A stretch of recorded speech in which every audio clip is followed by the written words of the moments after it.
Now that we have seen how to troubleshoot the packages, let's see how to use data viewers.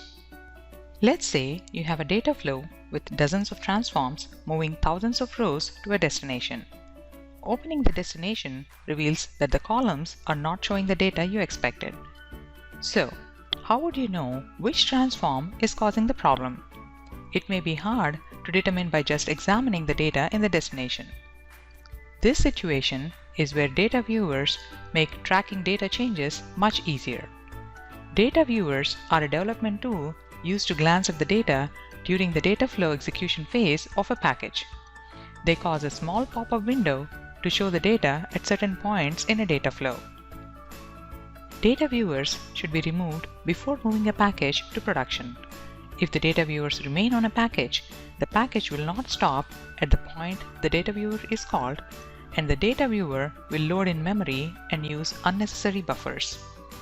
Data viewers provide general information like name of the data viewer, etc. in the general node, metadata information of the columns in the metadata node, and the ability to select columns that we want to include in the data viewer node.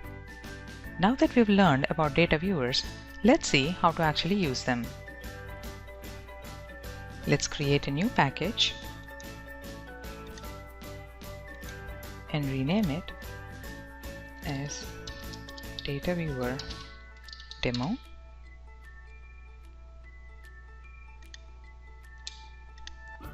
And let's drag in a data flow task into the control flow tab.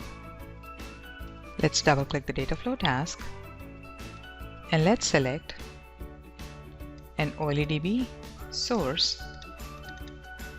Let's create a new connection and connect it to AdventureWorks database. Click on OK. And let's select Sales Order Detail Table.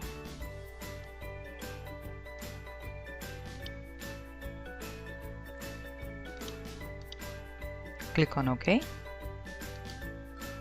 Now let's drag in a conditional split and connect it to the OLEDB source using the blue line.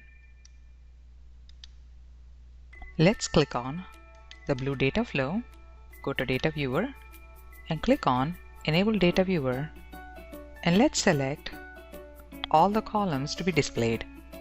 Click on OK. Now let's execute this package. So press F5. And as you can see, the data viewer is showing all the columns that are available in the sales order detail table. Close this, and then you can stop debugging. And that is how you can use data viewers in an SSIS package.